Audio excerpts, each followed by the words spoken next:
What's up, everybody? This is the latest DKTV interview, and I'm with the latest big winner, none other than TwoGun, Michael Cohen. You might know him on Twitter as TwoGun FF. Michael, how are you today? I'm great. How about yourself? I I can't complain. I mean, I have been sick, so I could complain, but I'm gonna choose not to. This is about you, and Oh, so um, I want to know, like, you had three top 10 finishes. You finished first, third, and seventh for a total of a lot. yeah.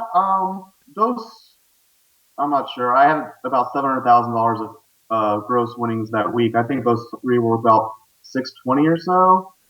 Um, because the first was 500 and the third was 100. So yeah, it was definitely a great week, great day. Not gonna lie. The funny thing about that day was that I was really big on Arian Foster. He was in 60% of my lineups. So when he got injured, I was like, "Oh man, this is going to be a terrible day. I'm going to end the season on a bad day. I can't believe this is happening." And yeah, it didn't end up like that. So definitely really happy with how it all, how all the chips fell. For sure. And you had quite a bit of entries into this tournament. I saw on Twitter where you talked about don't stop chasing the overlay. Overlay being the guaranteed minus the entries.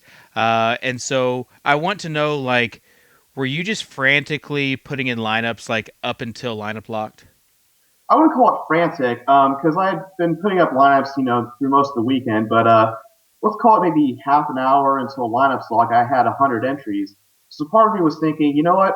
It'd be nice to stop at just 100 even entries. But I was like, oh, there's still overlay, and I'd like some more exposure to a few guys I don't have as much exposure to, such as Eric Decker. And sure enough, on that 105th entry, I decided to put in some more Eric Decker with some of the other guys I liked and my other entries, and that was the entry that hit first place. Wow, that's Not a to pretty shame. good story. That I mean, because usually, sometimes it's cool to hear the stories that last entry or the one of the last ones. I know that Drew Dinkmeyer, when he won the million, was like that as well as one of his last entries. So it's fun to see that. As far as your lineup goes, do you that last lineup that won the 500,000? Would you consider it more of a contrarian lineup? Um, yes and no. Obviously, Eric Decker was pretty contrarian. I don't know why I expected people to use Eric Decker more than 0.8% because he wants to put anything on the Jets, passing game. But I guess I expected him to be more like 3 or 4%. But yeah, I guess that was really the main contrarian play.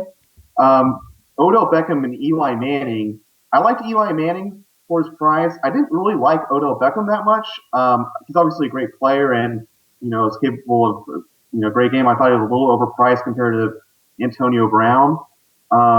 So I kind of actually under-owned Odell Beckham throughout most of my lineups, but he was in that one lineup. Um, but otherwise, most of those guys were just guys I had been using a lot. Jordan Reed was my tight end, who was a contrarian play. I'm not exactly sure why he was so contrarian because I felt like there just wasn't that many great tight end options, and he's one of the, he's a consistent target for Washington. So in a week with bad tight ends, I thought he was a pretty good price, and he ended up being a fairly contrarian play because almost all the tight ends that weekend were just terrible, but he was a great value. So I think the main contrarian play was Eric Decker and some other under-owned guys like Andre Johnson, who I don't know if you call it contrarian because he was like 8% owned, but I mean I liked him. He was on like a good quarter of my lineups. Very nice. So talk us through the sweats of like have you were pretty much kind of at the top towards the middle. Obviously, no Monday night game, so that benefited you because you. Oh, that was great. I love not having to sweat it through Monday night. It was just so nice. Like, okay, this is all going to be over with today, and I don't have to think about it tomorrow. It was, I love that. Not gonna So lie. as far as that Sunday night game went, what were your thoughts? um, okay. Well, I guess going into Sunday night game, it seemed like I had a pretty good lead, but you just never know who has like those two or three guys left, or even four guys left. I looked at a lot of the lineups below me, and I could tell that my main fade would be Jeremy Hill. So I definitely knew from the outset that I was rooting against him, and I didn't have Jeremy Hill in a lot of my other lineups. So it was a very clear, like, boo Jeremy Hill type day. So that kept it nice and simple. I had a lot of Antonio Brown that day. Not in my winning lineup, but it was in my third place lineup and a lot of my other lineups. I had Antonio Brown in roughly half my lineup, so I was kind of wondering, like, am I rooting for Antonio Brown? Like, I basically knew, like, I really was just rooting against the game in general. Like, if the game ended at 3-0, I'd be pretty happy.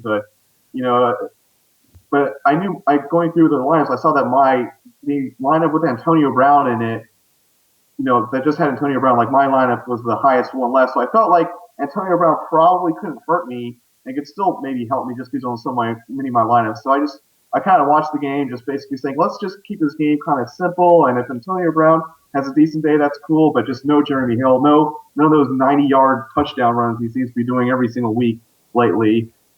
That's kind of how I thought about it. Yeah, you had a pretty easy sweat then because you had three teams and you had Antonio Brown on one team. So I feel like it was a pretty easy sweat for you. But tell me, like, as far as family, friends go, like, were they sweating with you?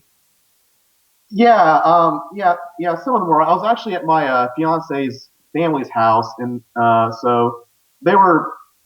He plays DraftKings as well. I got him into it. And it was kind of funny because he was he was like following his lineup. He's like, "Hey, you're at the top."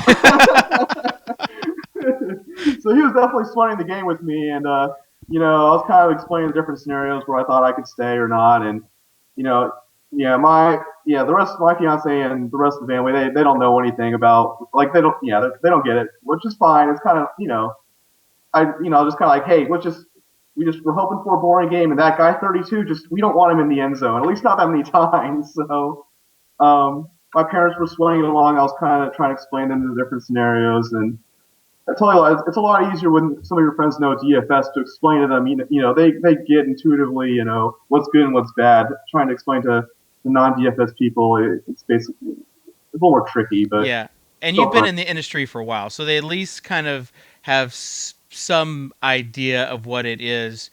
But I guess the money talks more than anything. When you can tell them, okay, well, I just won this amount, or show them my contest page would be pretty nice. As far as the money going forwards, do you have any special plans for it? Well, I've been thinking about that a lot. I was thinking about buying a house, or maybe paying for my upcoming wedding. And I thought about it. I really don't want to blow the money on anything stupid, so I'm thinking there's a bunch of diamond jewelry for my cats, something like that, something like a safe, calm, no splurge type thing.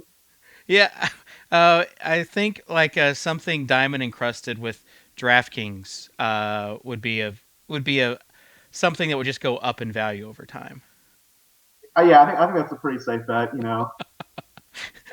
Very nice. Well, Michael, as far as you winning this, you just put up an incredible. When you talk about three out of the top 10, first, third, seventh, it doesn't matter how many entries you put in because we talk about on DKTV just the amount of skill that it takes to put in multiple entries, and you sure displayed that with this last week. So appreciate you being on the show, and it's just cool to get someone's input about how they went through it and how they were going through the lineup construction. So again, just congratulations to you for a monster week, over $700,000 in that big tournament, including the $500,000 prize. So, congratulations again. And are you going to be trying for like any qualifiers, baseball, basketball, next NFL season?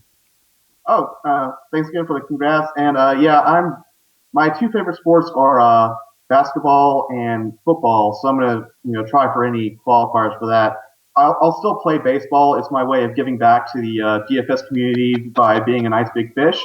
And I've got a nice big DraftKings account now. It's just kind of drip in money to the people that are better than me at baseball. So, but hey, maybe I'll get better. Or maybe I'll win one of the qualifiers because those Atlantis trips seem a lot of fun. So maybe someday I'll.